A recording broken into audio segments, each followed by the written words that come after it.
ঘরে কিছু খাবার নেই নাকি? কালকে যে বাসি খাবারগুলো ছিল সেগুলো কোথায় গেল? আর বলিস না মা, আজকে সকালে উঠে দেখি একটা বিড়াল বাচ্চা খাবারগুলো সব মুখে দিয়ে দিয়েছে। আমি আবার ছানাগুলোকে দিয়ে এলাম। ভালোই করেছো। ঠিক আছে, তুমি ঝাড়ু দাও, আমি একটু বাইরে থেকে ঘুরে আসি। তোর খুব খিদে পেয়েছে না রে মা? না না, আমি এমনি তোমাকে জিজ্ঞাসা করলাম। আমি এক গ্লাস জল খেয়ে নিচ্ছি, তোমার কোনো চিন্তা নেই। তোর বাবা মারা যাওয়ার পর থেকে আমরা যেন কোনো কাজটাই ঠিকমতো করতে পারি না। খাওয়া পড়া তো দূর, তোকে ভালো মতো মানুষও করতে পারলাম না। তোর পড়াশোনাটাও আমি চালাতে পারলাম না। বাদ দাও না মা, ওসব কথা চিন্তা করে তুমি দুঃখ পেও না। সবার ভাগ্য সবসময় একরকম থাকে না মা। হয়তো আমাদের ভাগ্যে এটাই লেখা ছিল। জানি না আমাদের দুঃখের দিন কবে শেষ হবে। আমরা গরিব বলে আমাদের সাথে কেউ সম্পর্ক রাখে না। আমাদের আত্মীয় পরিজন যারা একসময় আমাদের ঘরে আসতো, তোর বাবার টাকা পয়সা দেখে এখন তারা আতিথেয়তা পাবে না বলে আর কেউ আমাদের বাড়িতে আসে না। যত না আসবে ততই ভালো। আমরা নিজেদের মতো থাকবো, নিজেদের মতো খাবো। ওরা এসে শুধু শুধু হাজার রকম প্রশ্ন করে আমাদেরকে বিরক্ত করে তুলবে। ঠিকই বলেছিস মা। শোন না, তুই একবার বাজারের দিকে গিয়ে দেখ না, যদি কিছু ধারের জিনিস পাস। ঠিক আছে মা, আমি গিয়ে দেখছি কিছু পাই কিনা। তুমি দুটো ভাত ফুটিয়ে রেখো, আমি এসে না হয় আলু সিদ্ধ দিয়ে খাবো।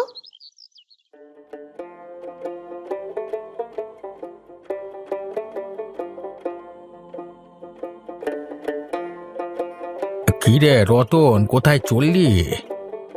কোথায় আবার যাব কাকা? আমার মাংসের দোকানে মাংস কাটতে যাচ্ছি। তোর এখন বেশ রমরমা ব্যবসা চলছে বল। হ্যাঁ কাকা, মানুষের ভালোবাসায় সে তো চলছে বটেই। এই একটা ব্যবসাতেই তো ভরসা, যদি ভালোভাবে না চলে তাহলে কি করে চলবে আমার? তা তো বটেই। গোপাল মরে যাবার পর থেকে তোরই তো বাজারে একমাত্র দোকান। ভালোভাবে দোকানটা চলবে দেখে নিস। হ্যাঁ কাকা, খুবই দুঃখের বিষয়। কি থেকে যে কি হয়ে গেল, হঠাৎ মাংস কাটতে কাটতে বুকে যন্ত্রণা, তারপর কিছুক্ষণের মধ্যেই আহারে, সত্যি আমার খুব কষ্ট হয়। আচ্ছা, ওদের পরিবারের ওর মেয়ে আর বউ কেমন আছে বল দেখি। খেতে পায় তো নাকি? এ আবার তুমি কি প্রশ্ন করছো? হ্যাঁ, খেতে পাবে না কেন? ওরা ওদের নিজেদের মতো করে নিজেদের পরিবার চালাচ্ছে। দেখলে আমার হাসিও পায়। ওদের অবস্থা দেখে তোমার হাসি পায়? তুমি এ কি বলছো কাকা? তোমার কি বুড়ো বয়সে ভীমরতি ধরে গেছে নাকি? ওরে, ভীমরতি ধরবে কেন? তোর মনে নেই একবার আমি গোপাল বেঁচে থাকতে তার কাছ থেকে ধারে মাংস কিনতে গেছিলাম, কিন্তু সে আমাকে মাংস না দিয়ে তাড়িয়ে দিয়েছিল। সে আমি বলিনি। গোপাল তো তোমাকে তাড়িয়ে দেয়নি, ভালোভাবেই বলেছিল। আর তাছাড়া তুমি তো প্রত্যেক দিন ধারে মাংস আনতে তার বেলায়। তুইও দেখছি খুব বেশি উড়ছিস। যা যা, তোর সাথে আর কথা বলতে ভালো লাগছে না, তুই এখান থেকে যা।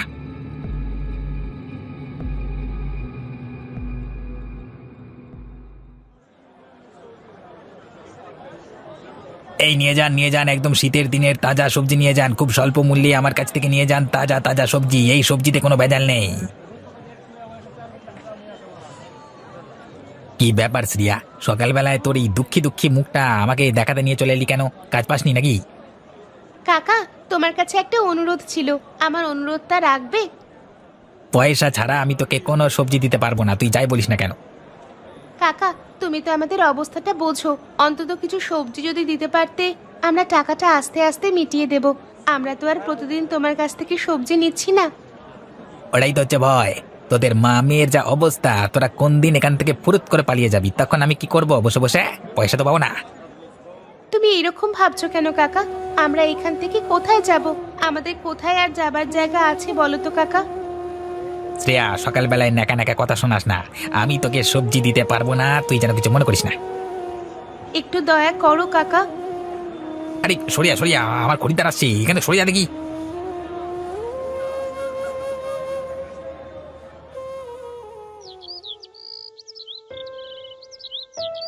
আরে, ওই তো গোপালের বউটা আসছে বলে মনে হচ্ছে। এই যাই যাই, একবার কথা শুনিয়ে দি। এই যে লতা, দাঁড়াও, তোমার সাথে কিছু। ওরে বাবা, আমার মাথাটা ঘুরছে কেন? আরে আরে কাকার কি হলো? এভাবে অজ্ঞান হয়ে পড়ে গেল কেন? না না, ওনাকে তো এইভাবে এখানে ফেলে রাখা যায় না। আমি আশেপাশের দুজনকে ডাকি, ওনাকে আমাদের বাড়ি নিয়ে যেতে হবে। আমাকে যেন কিছু বলতে যাচ্ছিলেন, মনে হচ্ছে শরীর খারাপ নিয়ে বলতে যাচ্ছিলেন। লতা, আরে ও লতা, কোথায় গেলে? কোথায়? একবার বেরিয়ে এসো দেখি। কি হলো নীলিমাদি, তুমি ডাকছো কেন আমাকে? কিছু দরকার ছিল নাকি? দরকার তো ছিল ভাই, শুনলাম নাকি হরিপদ কাকা তোমাদের বাড়িতে আছেন। তা কি হয়েছিল ওনার? বয়স হয়েছে তো, তাই মনে হয় শরীরটা একটু খারাপ। আমি যখন জল আনতে যাচ্ছিলাম তখন আমার সঙ্গে কথা বলতে এলেন, তারপরে মাথা ঘুরে পড়ে গেলেন। কি অবস্থা, কি অবস্থা! এখনকার সময় মানুষের যে কখন কি হয় বলা যায় না। তুমি তোমার স্বামীকেই দেখো না, বেচারা। আবার ওসব কথা কেন তুলছো দিদি? হরিপদ কাকা সুস্থ হয়ে যাক, সেটাই আমি চাই। তাই জন্যই দুজন লোক ডেকে আমি ওনাকে আমাদের বাড়িতে এনেছি। হ্যাঁ হ্যাঁ, সেটা তো আমিও চাই। তুমি কি বলতে চাইছো? আমি কি চাই না নাকি যে হরিপদ কাকা সুস্থ হয়ে যাক? আমি কি সেই কথা বললাম? ঝগড়া করো না তো ভাই। আচ্ছা, তুমি কি হরিপদ কাকার সেবা করবে? ওর কাছের লোক তো কেউ নেই। একজন মেয়ে, সেও তো পাত্তা দেয় না। বিয়ে হয়ে কবে গেছে, বাবার খোঁজ নেওয়ারও দরকার নেই। আমি করি, আমার তো মা মেয়ের সংসার, দুজনে মিলে ঠিক সামলে নিতে পারবো। আমি সেই কথাই বলতে এসেছিলাম গো। আসলে আমারও হাতে তেমন সময় নেই, একেই ঘর সংসার নিয়ে জ্বলে যাচ্ছি। তাই জন্যই আর কি বলছিলাম, ভুলেও যেন আমার ঘরে আবার পাঠিয়ে দিও না। আমি তবে এলাম, কেমন?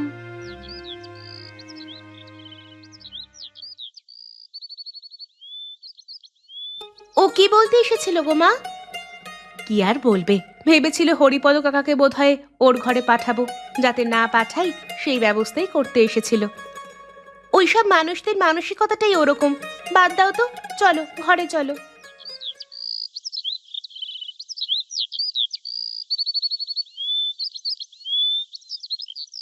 কই গোপাল, কোথায় গেলে বাবা? তোমাদের ঘরে অতিথি এলো যে।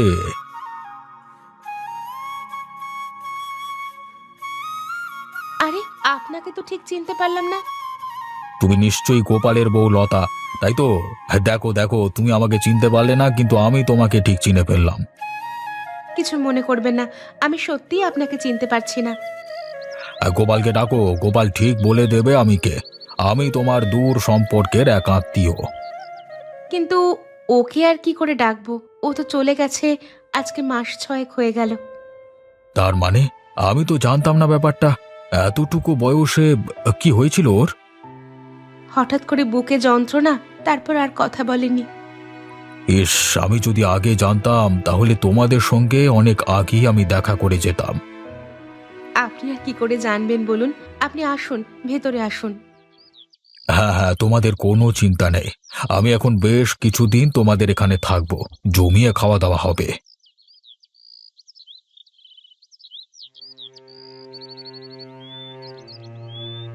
এই নিকে, ইনি অসুস্থ মনে হচ্ছে। ও আমাদের পাড়ার একজন কাকা। আজকে আমার সাথে কথা বলতে গিয়ে রাস্তায় অজ্ঞান হয়ে পড়ে গিয়েছিল, তাই জন্য আমি আমার সাথে করে নিয়ে এসেছি ওনাকে। ও, ভালোই করেছো। তা আজকে আপনার জন্য কি রান্না করব বলুন তো? আসলে আমি মাংস খেতে একটু বেশি ভালোবাসি। আমারও গিন্নি মারা গেছে অনেক বছর আগে। তা মা, তোমার হাতের তৈরি মাংস রান্না খেতে আমার যে খুব ইচ্ছে করছে। ঠিক আছে, আপনি বসুন, আমি ব্যবস্থা করছি। শ্রেয়া, একবার বাইরে আয় তো।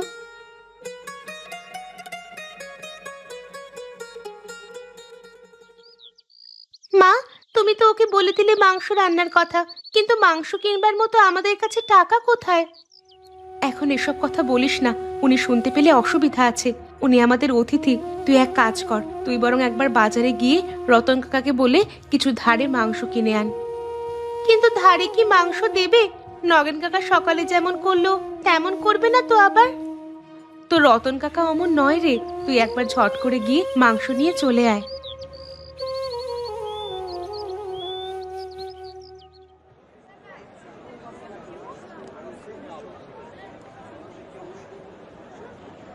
আরে শ্রেয়ামা, আয় আয়, কতদিন বাদ আমাদের দোকানে এলি।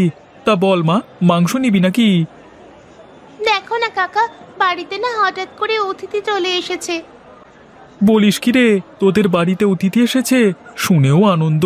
অবশেষে তাহলে তোদের কথা মনে পড়লো কারোর? এমন অতিথি বাবা যে চলে গেছে সেটা এইমাত্র এসে শুনলো। বুঝতে পারছিস তোদের কত খবর রাখে। সেটাই দেখছি কাকা, কিছুই জানে না। তো এখন এদিকে হয়ে গেছে সমস্যা। অতিথি এসেই মায়ের হাতের মাংস ভাত খেতে চেয়েছে। এখন আমরা না তো আর করতে পারি না, কিন্তু এইদিকে হাতে টাকা পয়সা তেমন নেই। বুঝেছি বুঝেছি, তুই আমার কাছ থেকে ধারে কিছু মাংস নিয়ে যাবি, তাই তো? মানে তোমার কিছু অসুবিধা হবে কাকা?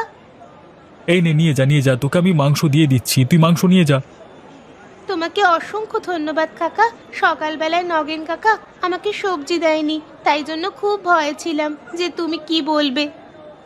সবাই কি আর সমান হয় রে পাগলি? নে নে, তুই নিয়ে যা। সে কি, আমি একা খাবো নাকি? তোমরাও আমার সাথে বসে পড়ো। না না, আগে আপনি খান, তারপর না হয় আমরা খাচ্ছি। বেশ বেশ, আমার আর তর সইছে না। যা সুন্দর মাংসের গন্ধ উঠেছে, আশা করছি খেতেও খুব সুন্দর হবে। খেয়ে দেখি একবার কেমন। সেই স্বাদ! সত্যি লতা, তোমার হাতের রান্নার যেমন স্বাদ তেমনই তোমাদের মনোভাব। আমার খুব ভালো লেগেছে তোমাদের আদর, যত্ন এবং আপ্যায়ন। আপনি খেয়ে নিন, পরে কথা বলবেন। গরম জিনিসটা ঠান্ডা হয়ে গেলে খেতে ভালো লাগবে না। হ্যাঁ হ্যাঁ, ঠিকই বলেছ, আমি খেয়ে নিচ্ছি তাড়াতাড়ি। সত্যি কথা বলতে, আমি তোমাদের পরীক্ষা নিচ্ছিলাম। অনেক পরিবার হয় যারা অতিথিকে দেখলে নাক সিটকায়, কিন্তু তোমাদের আর্থিক অবস্থা এত দুর্বল হওয়ার সত্ত্বেও তোমরা আমাকে আপ্যায়ন করবার জন্য কোনো রকম দ্বিধাবোধ করনি। আমরা ওরকম নই, আমাদের ঘরে অতিথি এলে আমরা খুব খুশি হই। সে আমি দেখেই বুঝেছি। তোমরা যখন আমাকে এত আপ্যায়ন করলে, তখন আমারও তো পিছিয়ে থাকলে হবে না। আমিও চাই তোমাদেরকে কিছু উপহার দিতে। আমাদের কিছু উপহার লাগবে না। তুমি চুপ করো তো। কালকে সকালে তোমাদের জন্য একটা উপহার নিয়ে আসবো। সেই উপহার নিতে হবে কিন্তু তোমাদের, আর তার সাথে আমি যেটা বলবো সেটা কিন্তু করতে হবে। ঠিক আছে, আপনি যা বলবেন তাই হবে। আমি আপনার কথার অবাধ্য হব না। আপনি আমার পিতার সম।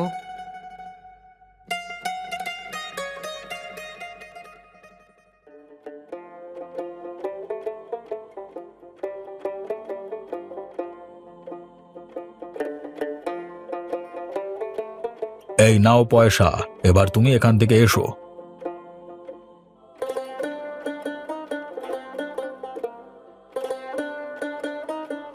এ কি গো মা, এ উনি কি নিয়ে এসেছেন?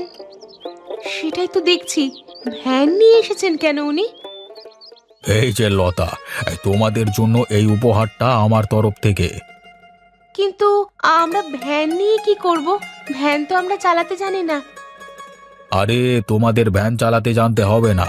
তোমরা ভ্যান ঠেলে নিয়ে বাজারে বসতে পারবে তো। সেটা পারবো, কিন্তু আমি কিছুই বুঝতে পারছি না এখনো।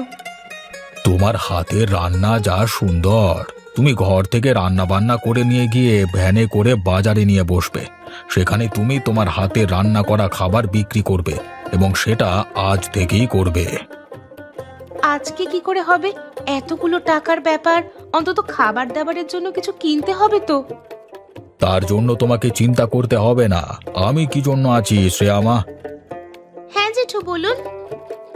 এই চলো চলো, আজকে আমার সাথে তুমি বাজারে যাবে। চলো, আজকে অনেক মাংস কিনে আনতে হবে।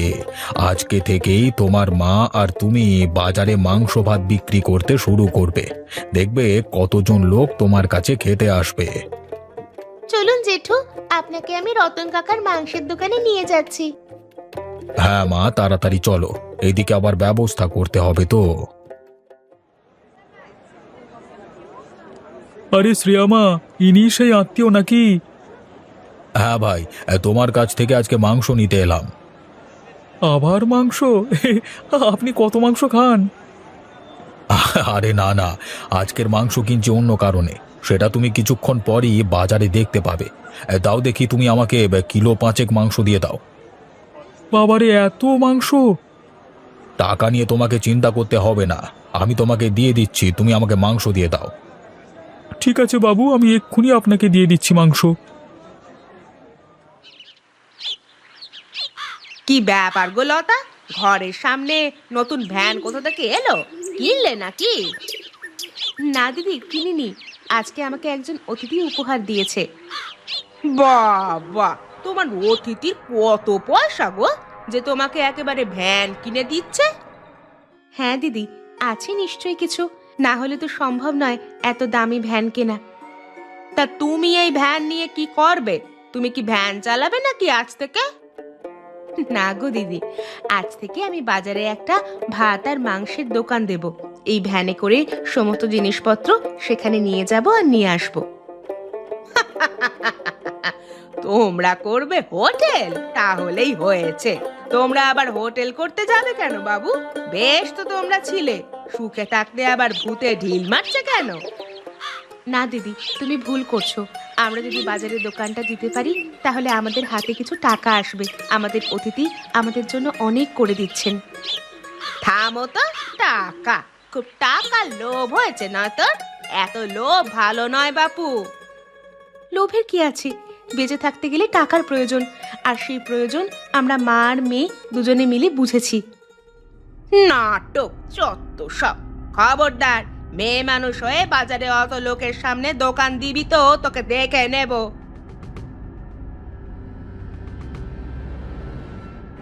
বেশ করবে, দেবে, তাতে তোমার কি? গ্রামটা কি তোমার একার নাকি? আরে কাকা, তুমি সুস্থ হয়ে গেছো? একেবারে নিজে হেঁটে বেরিয়ে আসলে দেখছি। লতা মায়ের সেবায় আমি সুস্থ হয়ে গেছি। আর লতা মা যেটা করছে সেটা একদম ঠিক করছে, কোনো ভুল কাজ করেনি। অতএব তুমি তোমার মুখটা বন্ধ রাখলেই আমি খুব খুশি হব। তাই নাকি? দুদিন আগে পর্যন্ত যার নামে চর্চা করতে। তাকেই এখন ভালোবাসছি, কারণ তারা সম্মান পাওয়ার যোগ্য। ওরাই আমার বিপদের সময় সেবা করেছে, আর কেউ করেনি। তুমি এখন এখান থেকে এসো। শোন মা লতা, নিজের গোপনীয় কথা কাউকে কোনোদিন বলবি না।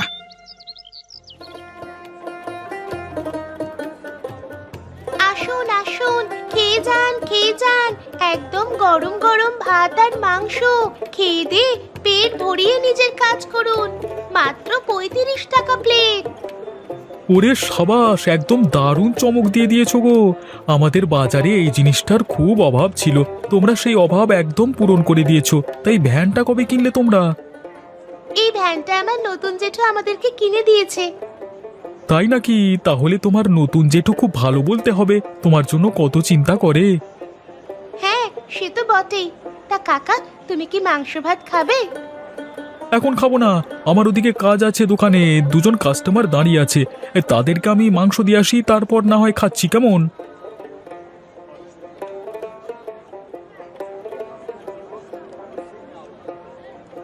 সর্বনাশ বৌদি, কি করেছো তোমরা? ভুল করে ফেললাম নাকি নগেন ভাই? আরে ওসব কথা বলো না। কই আমাকে দাও দেখি, আমি 1 প্লেট ভাত মাংস খেয়ে তারপর না হয় বাড়ি যাবো। হ্যাঁ দাদা, তুমি একটু দাঁড়াও, আমি তোমাকে ভাত আর মাংস দিচ্ছি। শ্রেয়া, তোকে সেদিন বিনামূল্যে সবজি দিলাম না বললে তুই রেগে আছিস নাকি? না না, রাগে কি আছে? তুমি যদি আমার কাছ থেকে বিনামূল্যে মাংস ভাত খেতে চাও তাহলে কি আমি দিতাম?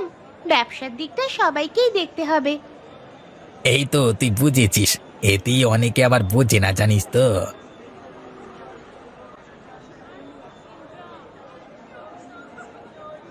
এই তো প্রথম দিনই অনেক লোকজন দেখতে পাচ্ছি। এইভাবেই তোমাদের দোকানটাকে এগিয়ে নিয়ে যেতে হবে, থেমে গেলে চলবে না। আপনাকে যে কি বলে ধন্যবাদ দেব।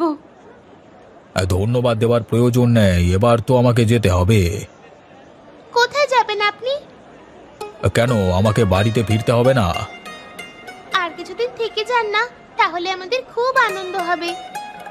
আর কিছুদিন থাকলে যে হবে না, আমি আবার পরে আসবো। তোমরা বরং এখানে বিক্রি করো। হ্যাঁ, আবার একদিন লতার হাতে মাংস ভাত খেতে আসবো। আমি চললাম তাহলে, তোমরা ভালো থেকো।